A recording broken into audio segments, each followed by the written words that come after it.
We all remember where we were on September 11th, 2001.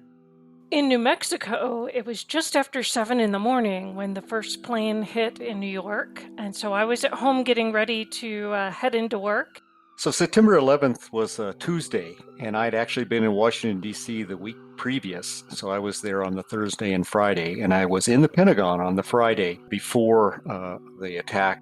On September 11, 2001, I was director of Los Alamos National Laboratory, and I was in Washington, D.C. for meetings on Capitol Hill. It was, one of those mornings that you're just never going to forget. And all of us knew in some way that the world was forever changed, not just for ourselves and for those who tragically lost loved ones, but for the nation and the world as a whole. I think when it first happened, we were all in shock for a little bit, and then we realized this was something that was going to change everything for us. How we thought about our mission and our job and who our adversary was, that kind of all changed on 9/11. It was one of those things that not only was the soul of the nation attacked, but to have a personal connection to the whole thing in the sense of the proximity and the people I worked with was just a stark splash in the face of very cold water. I'm Laura Mullane from the Los Alamos National Laboratory's Public Affairs Office. In this special podcast episode, we'll talk to 3 people from Los Alamos who were deeply involved in the country's national security efforts before, during, and after 9/11. We'll learn what was going through their minds when they first heard about the attacks, how 9/11 impacted the national security mission at the laboratory and beyond, and the evolving threats that continue to face our nation.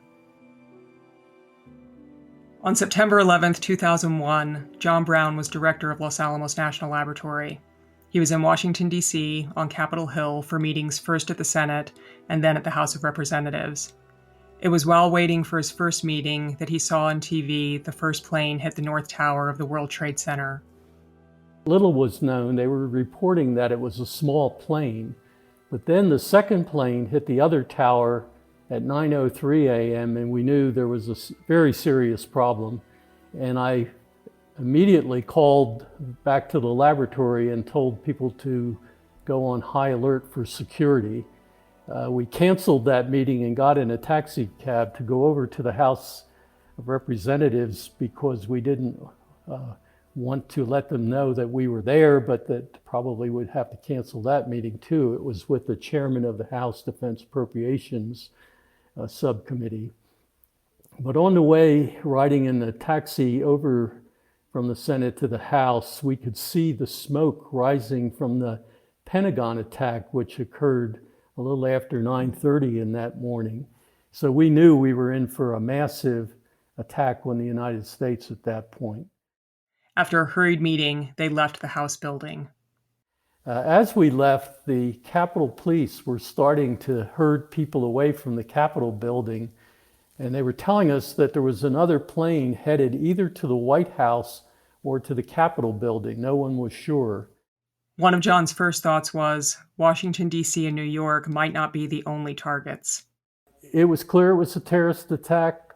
How widespread wasn't clear, and whether there was danger for our laboratory, we had to err on the side of caution that all nuclear facilities and other major infrastructure could be a target for more planes or perhaps suicide bombs. We just didn't know the breadth of this attack. So that became a major focus for me immediately after thinking that we had to do something, because we couldn't just say, oh, well, this is a problem in New York City. It could have been a problem in Los Alamos as well. For Nancy Jo Nicholas, who today is the Associate Laboratory Director for Global Security at Los Alamos, she was also concerned about what would follow. I was the deputy manager at one of our nuclear facilities, and it turned out my boss, the group leader, was on travel, so I was in charge that morning. So, I got into work, and people were scrambling because part of our mission was nuclear emergency response. It turns out that our emergency response team was actually out on a drill that day. They were on travel overseas. And so one of the first things we realized is we couldn't get them back here to respond to anything else because all the flights, were canceled. Everything was locked down. So one of the first things we did was scramble to put together kind of a makeshift backup team in case there was another event and it was nuclear focused in the U.S. One thing was clear for those who worked in the United States national security enterprise: they would experience an epic shift. I think when it first happened, we were all in shock for a little bit, and then we realized this was something that was going to change everything for us. How we thought about our mission and our job and who our adversary was, that kind of all changed on 9/11. And it's something that's never going to pivot away. Terry Wallace was a professor at the University of Arizona on 9/11, doing research on national security-related seismic events. He went on to become the laboratory's senior intelligence executive and its 11th director. But on the morning of 9/11, he was settling into his office in Tucson when the planes hit the towers. Almost immediately there was some discussion that this was a terrorist attack from a Muslim extremist, and the word Al-Qaeda came up. And we had just actually published a paper looking at the Al-Qaeda attacks on the U.S. embassies, both in Tanzania and Nairobi in 1998. And those were Al-Qaeda events to target American installations outside the country. One of the things that I immediately thought about was, what does this really mean for us in terms of national security? Are we protecting the homeland now against a non-state actor? Something that we looked at with embassy attacks as being dangerous, but still a relatively isolated small group of people. But here they were executing an attack that killed nearly 3,000 Americans on our soil, and certainly changed the way we think about the word national security. The aperture suddenly had to contain non-state actors.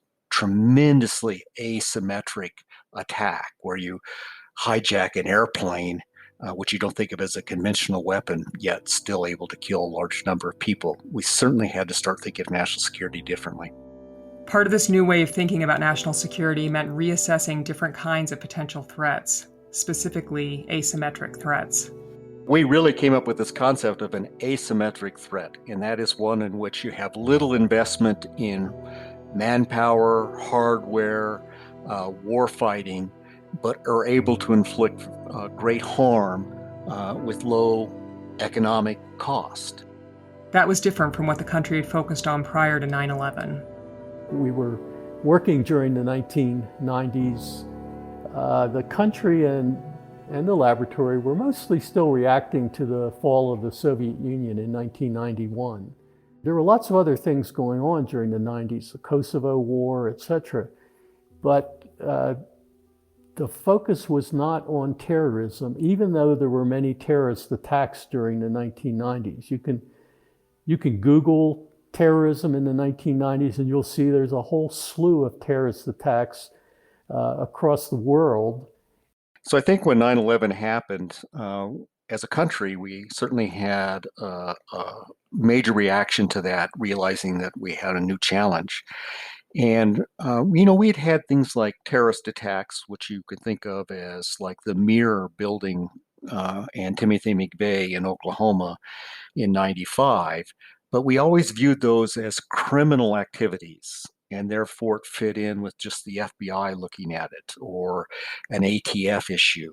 And suddenly we realized that the terrorism on our home soil, with asymmetry being so important, had to have a different approach. And so the creation of a Department of Homeland Security to try to address this, how do we share information, is a much bigger change than most people can realize. I mean, to go from a criminal mindset in terms of pursuing terrorism to thinking of it as a national security where you have everything from the Defense Department to law enforcement involved, was a big, big change. And we had to figure out what those threats were. And suddenly, when you could used to be able to board an airplane without going even through a metal detector, to understanding that there are very fragile tin can in the sky that can be brought down with, a few ounces of explosive, just changed everyone's mindset. So, in the early months following September 11th, there was no such thing as a Department of Homeland Security. And so the laboratory, Los Alamos and the other labs, really stepped up to provide the technology that the policymakers and military needed to defend our homeland, and preferably defend the homeland from as far away as possible. The national labs were identified, the DOE labs, as key resources to support DHS. And we were developing technology for a widespread range of threats, whether that's airport security, port security, border security, really not just looking at nuclear threats or physical threats, but biological and chemical threats as well. So it was kind of a full court press. Fortunately, we'd had many, many decades of working for DOE developing technology throughout the Cold War. And see, we could leverage a lot of what we had to address these new missions. Looking to the future, John Browne, Nancy Jo Nicholas, and Terry Wallace all see great challenges.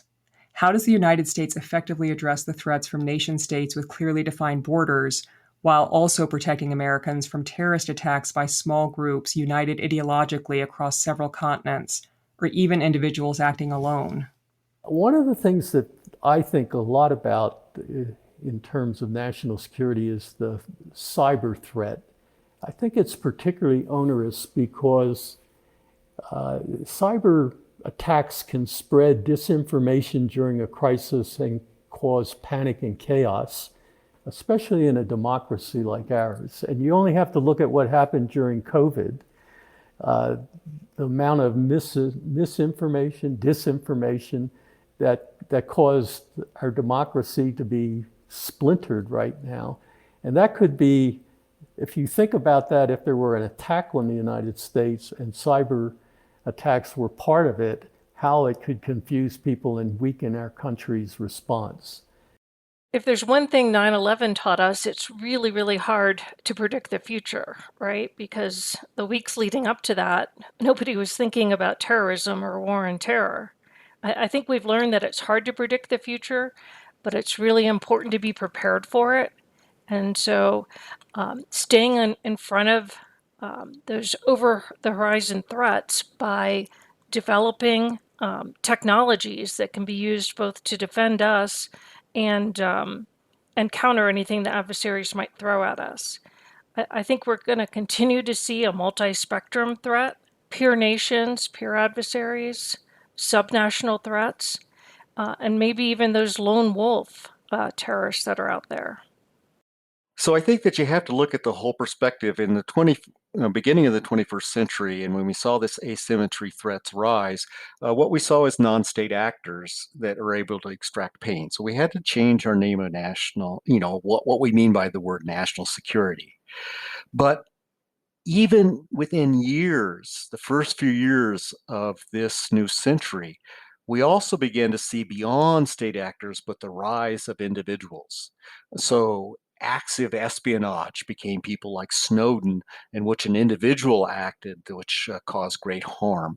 And the access to tools associated with the internet, how we do secrets, how we work, allows more and more leverage for smaller and smaller people want to extracting pain in some way. And so when I look at the next 20 years, I just see this as accelerating. And this just means we're going to have to open that aperture even greater to what we mean by national security. And what is Los Alamos National Laboratory's role in this new future?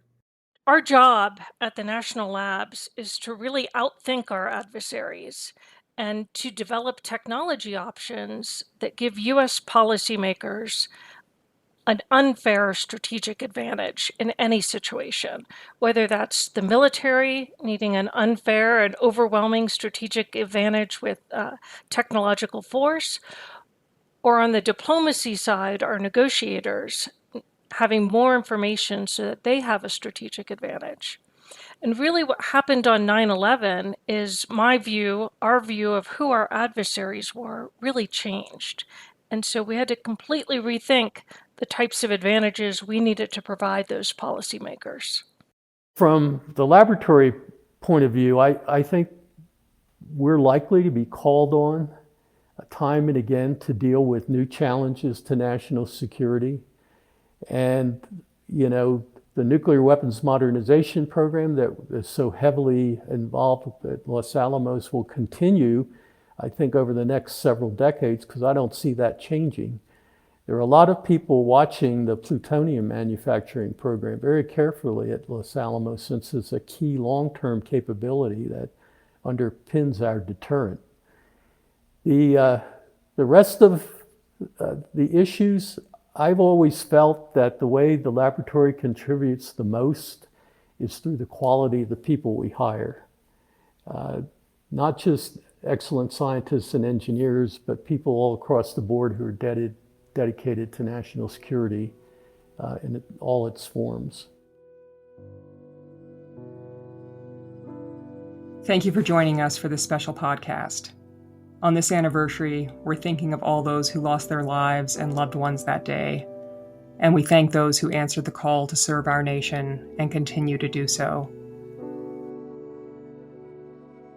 This podcast was produced by Los Alamos National Laboratory, hosted and written by Laura Mullane, produced and edited by Nick Nyegomir. Special thanks to Joey Montoya and Lexi Petronis, as well as our guests. Find out more about the laboratory and its mission at www.lanl.gov.